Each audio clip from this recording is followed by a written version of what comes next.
दोस्तों, आज हम पढ़ेंगे एक बहुत ही प्यारा चैप्टर जिसका नाम है नाव और धारा। ठीक है, नाव और धारा। इस चैप्टर को पढ़ने से पहले इसके बारे में बेसिकली दो तीन बातें समझते हैं। जैसे मान लीजिए ये पानी यहाँ से इधर के लिए फ्लो हो रहा है, ये एक नदी है और यहाँ पर ये पानी ऐसे करके इधर को फ्लो हो रहा है। पानी का बहाव किधर की तरफ है? इधर की तरफ है। ठीक है, अब ये क्या हुआ कि मैंने इसमें पूरी, जैसे मैंने इसको डस्टर को डाल दिया, मैंने इसमें इस डस्टर को डाल दिया तो डस्टर कहाँ बहेगा?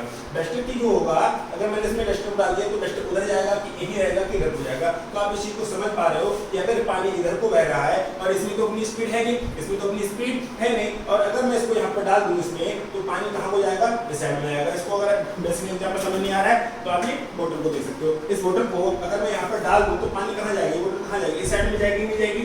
यानी कि क्या इस बोतल की खुद की स्पीड है? इस बोतल की खुद की स्पीड नहीं है, फिर भी ये बोतल चल रही है। उसका रीजन क्या है? क्योंकि ये बोतल है, ये पानी की स्पीड से चल रही है। और ये अगर ऐसा होता,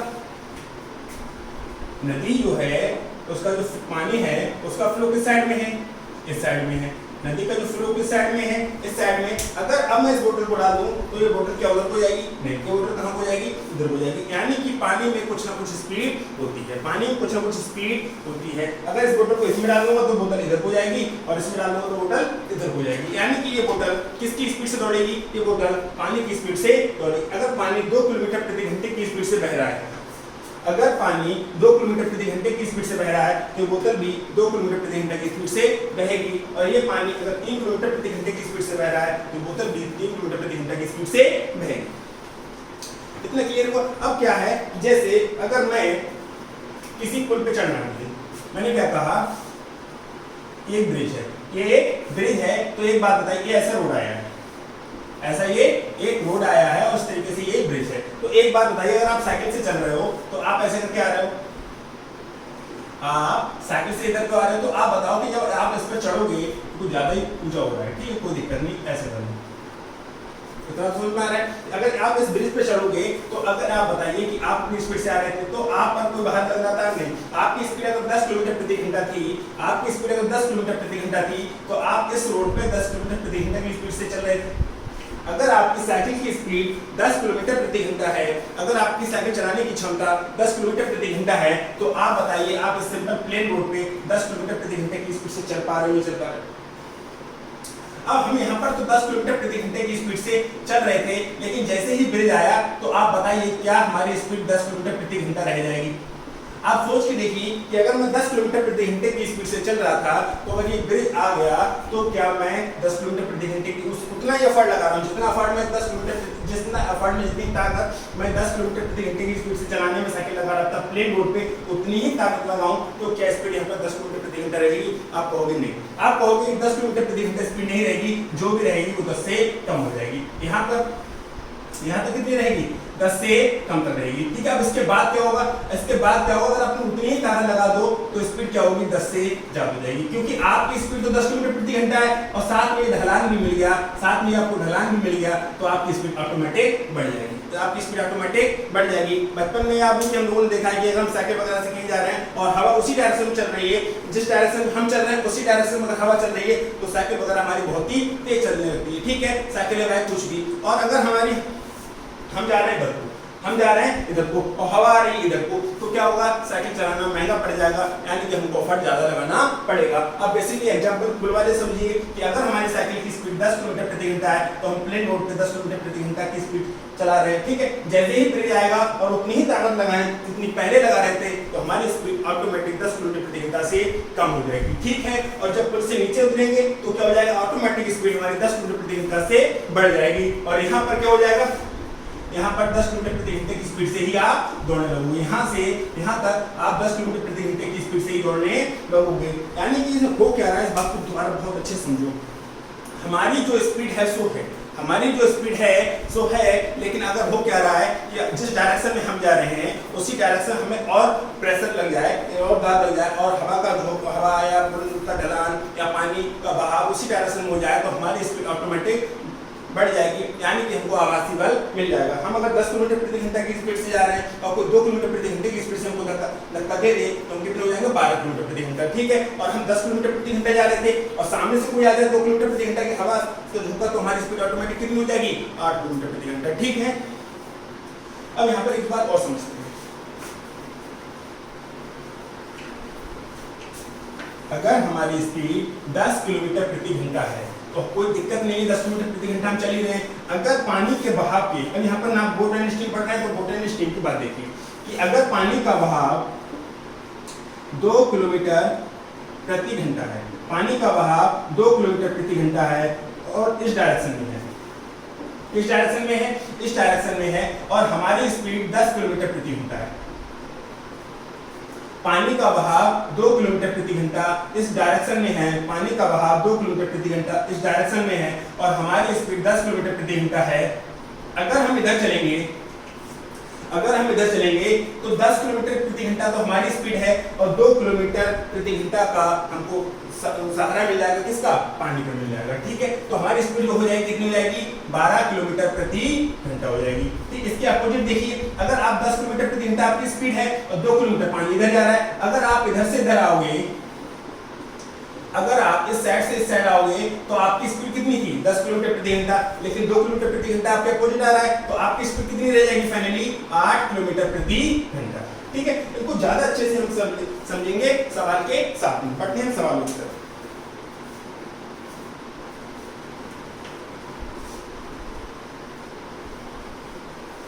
अब यहाँ पर सवाल कह रहा है कि एक नाव प्रवाह के साथ 1 घंटे में 8 किलोमीटर जाती है। प्रवाह के साथ मतलब धारा के साथ, एक नाव धारा के साथ 1 घंटे में 8 किलोमीटर जाती है तथा प्रवाह मतलब धारा के विपरीत दिशा में 1 घंटे में 2 किलोमीटर जाती है। प्रवाह की 4 किलोमीटर प्रति घंटा में क्या होगी। सिर्फ और सिर्फ 2 सवाल को बहुत अच्छे से बेसिक तरीके से समझेंगे, उसके बाद पेन को एक तरफ रख देंगे, डायरेक्ट क्वेश्चन को सॉल्व करेंगे। डायरेक्ट क्वेश्चन को सॉल्व करेंगे 2 से 3 सेकंड में, ठीक है। सिर्फ 2 क्वेश्चन को आप बहुत अच्छे से समझिए कि एक नाव प्रवाह के साथ मतलब अगर पानी इधर को बह रहा है, पानी के बहाव इस साइड में है तो आपकी जो बाइक है जो भी चल रही है वो किस डायरेक्शन में चल रही है, इस डायरेक्शन में चल रही है। तो आप 1 घंटे में 8 किलोमीटर की दूरी तय करते हो और 1 घंटे में 8 किलोमीटर की दूरी तय करते हो तो आपकी स्पीड होगी 8 किलोमीटर प्रति घंटा। इससे पहले जो हमने चैप्टर किया है वो है टाइम स्पीड एंड डिस्टेंस, उसी का कॉन्सेप्ट हम यहाँ पे यूज करेंगे। हमें पता है कि 4 बराबर क्या होता है दूरी बटे समय, बहुत अच्छे से उन चीजों को पढ़ चुके थे वहां पे, ठीक है। अब उनको वहीं छोड़ दो, अब यहाँ पर आ जाओ। एक नाव प्रवाह के साथ 1 घंटे में 8 किलोमीटर की दूरी तय करती है तो 1 घंटे में 8 किलोमीटर की दूरी तय की जाती है। इसका मतलब क्या है कि आपकी स्पीड है 8 किलोमीटर प्रति घंटा, ठीक है। अब पानी बह रहा है तो पानी की स्पीड को हम W, वाटर, पानी को क्या कहते हैं वाटर, वाटर को क्या बोलोगे W से आप डिनोट कर लो। और बोट चल रही है तो बोट को B से डिनोट कर लो। तो अगर पानी के बहाव के साथ चल रहा है इसका मतलब आपकी स्पीड, पानी की स्पीड, आपकी स्पीड प्लस पानी की स्पीड, और ये कितनी है 8 किलोमीटर प्रति घंटा, ठीक है। एक नाव प्रवाह के साथ यानी कि धारा के साथ, धारा इधर को जा रही है और पानी इधर को जा रहा है, 1 घंटे में 8 किलोमीटर जाती है और पानी की धारा मतलब वाटर, वाटर को कैसे डिनोट कर लो आप W से डिनोट कर लो और बोट का मतलब B से, तो B प्लस W, पानी की धारा प्लस हमारी चाल, बोट की चाल कितनी है 8 किलोमीटर प्रति घंटा। दूसरा क्वेश्चन क्या कह रहा है, इसी का दूसरी कंडीशन, तथा प्रवाह के विपरीत दिशा में 1 घंटे में 2 किलोमीटर। अब प्रवाह के विपरीत, पानी तो इधर को जा रहा था लेकिन आप इधर को जा रहे हो, आप इधर को जा रहे हो तो आपको सोचो कि आपकी स्पीड ऑटोमेटिक कम हो जाएगी, नहीं हो जाएगी। पानी बह रहा है इधर को और आप जा रहे हैं इधर को तो ऑटोमेटिक आपकी स्पीड कम हो जाएगी, नहीं हो जाएगी।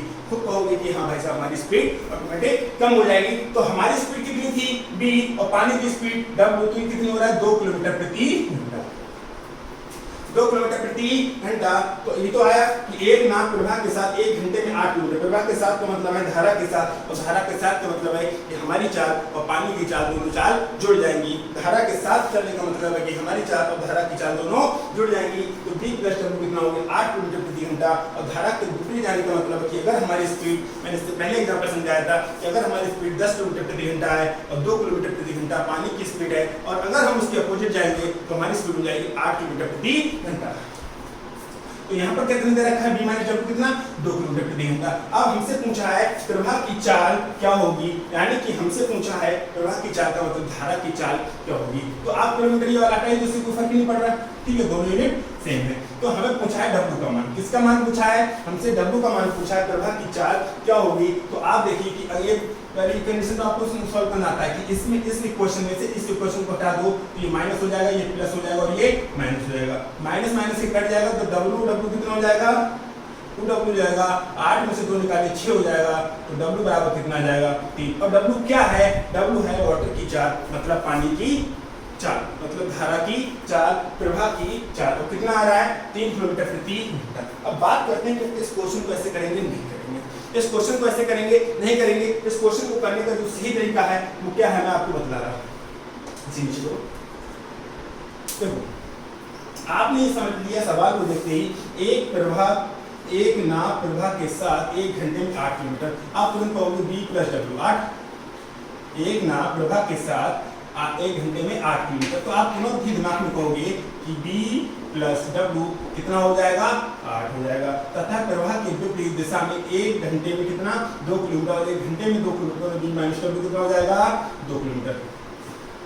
करेक्ट। अब एक तरीका तो ये था कि माइनस प्लस इक्वेशन कर दो, लेकिन आप ऐसे अगर करोगे तो आपको लग जाएगा समय, और इतना समय आपके पास नहीं है कि आप ऐसे करने बैठो। तो आप इसके लिए क्या करो कि आपको पता है कि डब्ल्यू वाली जैसे आपसे यहाँ से पूछे, अब यहाँ पे 2 ही चीज पूछ सकता है, या तो बोट की स्पीड या वाटर की स्पीड। यहाँ से 2 ही बातें पूछ सकता है, या तो बोट की स्पीड या वाटर की स्पीड, इसके अलावा कोई तीसरा सवाल नहीं बनता है। तो आपने देखा कि यहाँ पर अगर बोट की स्पीड पूछेगा तो बोट की स्पीड पूछते हुए जैसे हमने पूछा था कि वाटर की स्पीड, या बोट की स्पीड निकाल के देखो, तो बोट की स्पीड निकालने का मतलब इसे जोड़ दो तो कट जाएगा, डब्ल्यू से डब्ल्यू कट जाएगा, तो b और b कितना हो जाएगा 2b, 8 में 2 कितना हो जाएगा 10, तो b बराबर कितना आ जाएगा 5, b बराबर कितना आ जाएगा 5। यहाँ पे एक चीज को ऑब्जर्व करो जो बहुत ही काम की है, कैसे कि अगर हमसे बोट की स्पीड पूछेगा, अगर हमसे बोट की स्पीड पूछेगा तो आप जोड़ के आधा कर दो। अगर आपसे बोट की स्पीड पूछेगा तो आप जोड़ के आधा कर दो, तुरंत ही कि 8 और 10 बटे 5, तुरंत ही बोलोगे कि अगर आपसे बोट की स्पीड पूछ रहे तो आप जोड़ के आधा कर दो, और वाटर की स्पीड पूछ रहे तो घटा के आधा कर दो। W हुआ 8 में से 2 निकाला 6, और 6 का आधा क्या 3। अब इस बात को हमें डायरेक्ट सोचना है बिना लिखे कि अगर हमसे बोट की स्पीड पूछेगा तो जोड़ के आधा करेंगे, और वाटर की स्पीड पूछेगा तो घटा के आधा करेंगे। इसके अलावा इस तरीके से क्वेश्चन को सॉल्व नहीं करेंगे। क्वेश्चन को सॉल्व करना तो बहुत बड़ी बात है, क्वेश्चन को कॉपी पर लिखेंगे भी नहीं, डायरेक्ट करेंगे। इसका आंसर क्या होगा क्या नहीं, पढ़ते हैं नेक्स्ट क्वेश्चन के।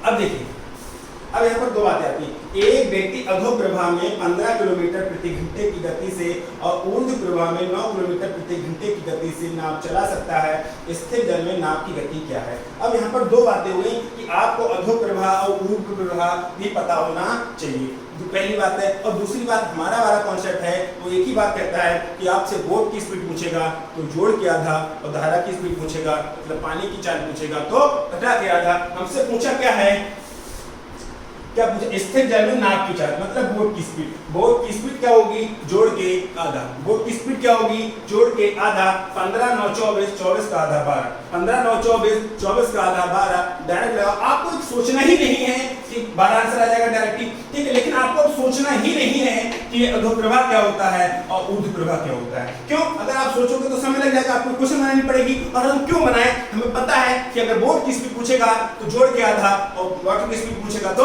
घटा के आधा। और कहीं भी हम द्विघात समीकरण पढ़ेंगे तो हम इस चीज का यूज करेंगे कि जब प्लस वाली वैल्यू पूछी है तो जोड़ के आधा, और माइनस वाली वैल्यू पूछी है तो घटा के आधा। आप समझते सवाल को पूरा बेसिकली करेंगे, इसी सवाल करके इसके आगे हम सवाल बेसिकली नहीं समझाएंगे, आपको डायरेक्ट बताएंगे कि कैसे करने हो कैसे नहीं। एक व्यक्ति अधो प्रवाह में 15 किलोमीटर, अधो प्रवाह का मतलब अपोजिट डायरेक्शन, अधो प्रवाह का मतलब है अपोजिट, पानी इधर को बह रहा है और आप इधर को जा रहे हो, पानी इधर को बह रहा है और आप इधर को जा रहा है, यानी कि पानी की विपरीत दिशा में चलने को क्या कहते हैं, अधो प्रवाह कहते हैं, यानी कि B माइनस W कितना है 15 किलोमीटर प्रति घंटा। और ऊर्ध्व प्रवाह का मतलब एक ही डायरेक्शन में चलने का मतलब, अर्थात B प्लस W कितना है 9 किलोमीटर प्रति घंटा। और हमसे पूछा स्थिर जल में नाप की गति, नाप की मतलब B निकालना है तो W से W कट जाएगा तो B और B कितना हो जाएगा 2B, 15 9 कितना हो जाएगा 24, तो B बराबर कितना हो जाएगा 12। हम क्यों लिखे इतना समय हमारे पास नहीं है कि इन चीजों को हम लिखने बैठेंगे, हमें क्योंकि अधो प्रवाह ऊर्ध्व प्रवाह भी सोचना पड़ेगा। और हम क्यों सोचे ऊर्ध्व प्रवाह और अनुप्रवाह प्रवाह क्या होता है, हमें पता है कि एक प्लस वाली वैल्यू दे रखी है और एक माइनस वाली वैल्यू दे रखी है कि B प्लस W, तो एक होगा इनमें से B प्लस W और एक होगा B माइनस W। और हमें पता है कि एक B प्लस W है और एक B माइनस W है, तो हमसे पूछा है B का मान, तो जोड़ के आधा मतलब प्लस वाली वैल्यू का मतलब पूछेगा तो दोनों तरफ से प्लस है, और प्लस वाली वैल्यू का मतलब मान पूछेगा, अगर प्लस वाली वैल्यू का मान पूछेगा तो जोड़ के आधा करेंगे, प्लस वाली वैल्यू का मान पूछेगा तो जोड़ के आधा करेंगे, माइनस वाली वैल्यू का मान पूछेगा तो घटा के आधा करेंगे। इसके अलावा इस तरीके से क्वेश्चन को सॉल्व नहीं करेंगे, क्योंकि इस तरीके से क्वेश्चन को सॉल्व करोगे तो कम से कम 5 सेकंड तो ले लोगे। अगर इस तरीके से क्वेश्चन को सॉल्व करोगे कम से कम 5 सेकंड ले लोगे और 5 सेकंड बर्बाद नहीं करेंगे। हम बढ़ते हैं नेक्स्ट क्वेश्चन पर, मेंस का क्वेश्चन है, ठीक है।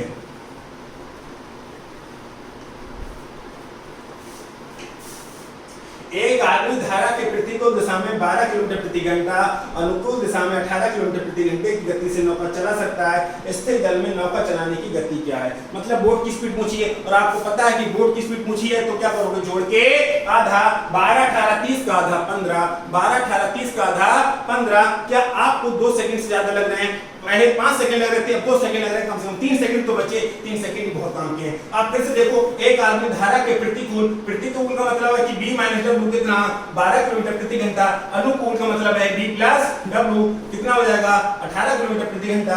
और हमसे पूछा है कि स्थिर जल में उसकी नौका चलाने की गति क्या होगी, मतलब B का मान पूछा है तो W कट जाएगा तो B और B कितना हो जाएगा 2B, और 12 18 कितना हो जाएगा 30, तो B बराबर कितना हो जाएगा 15। हम क्यों लिखें, क्यों ना स्किपिंग सीखें, क्यों ना इस चीज को दिमाग में करें कि हमें पता है कि अगर B का मान अर्थात प्लस वाली वैल्यू का मान पूछा है तो जोड़ के आधा करेंगे, और माइनस वाली वैल्यू का मान पूछा है तो घटा के आधा करेंगे। क्या हमें सवाल का आंसर नहीं बता सकते थे, बिल्कुल बता सकते थे। नेक्स्ट,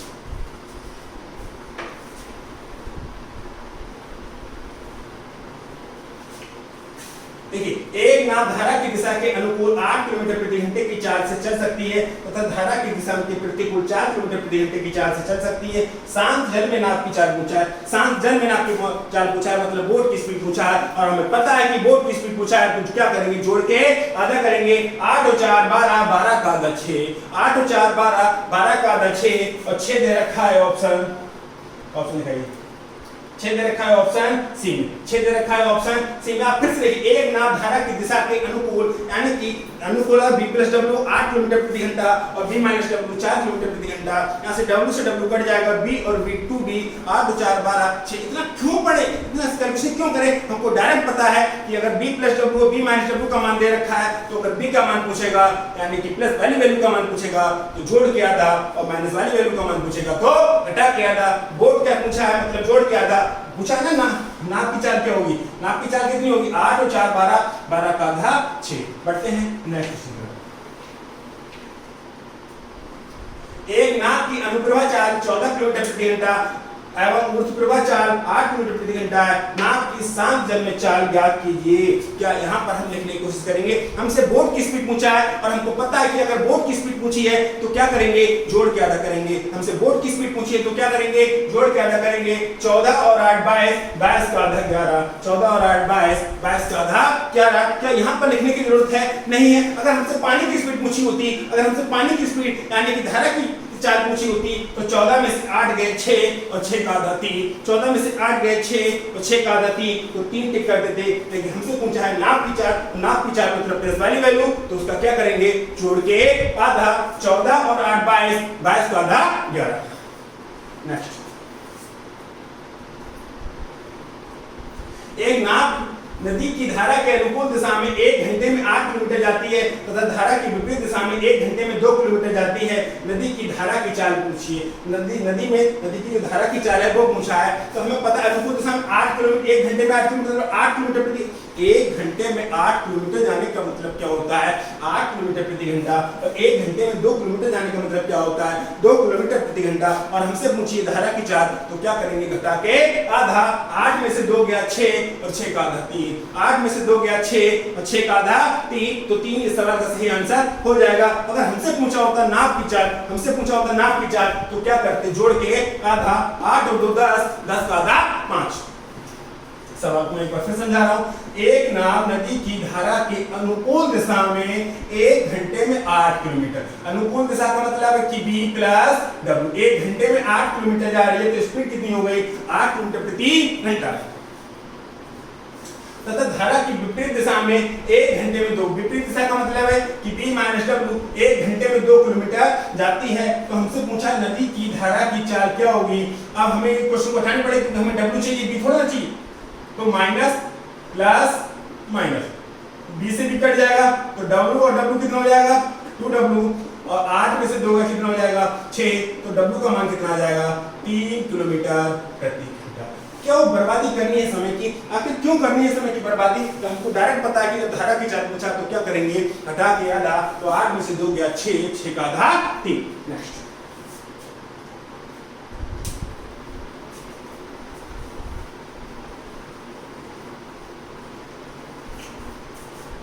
एक नाव की गति धारा के साथ 12 किलोमीटर प्रति घंटा तथा धारा के विरुद्ध 8 किलोमीटर प्रति घंटा है, तदनुसार उस धारा की गति कितने किलोमीटर प्रति घंटा होगी।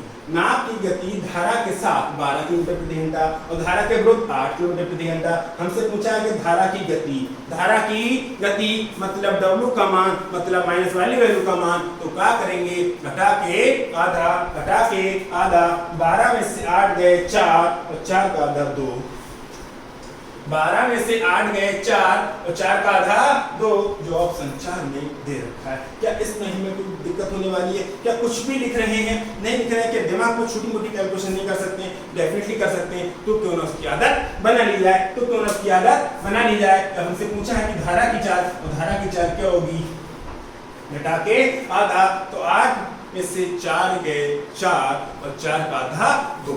ठीक है। और दूसरी बात ये आती है कि आप कंफ्यूज हो जाओ कि पहले तो कंफ्यूज होने का मतलब नहीं, मत समझो। नेक्स्ट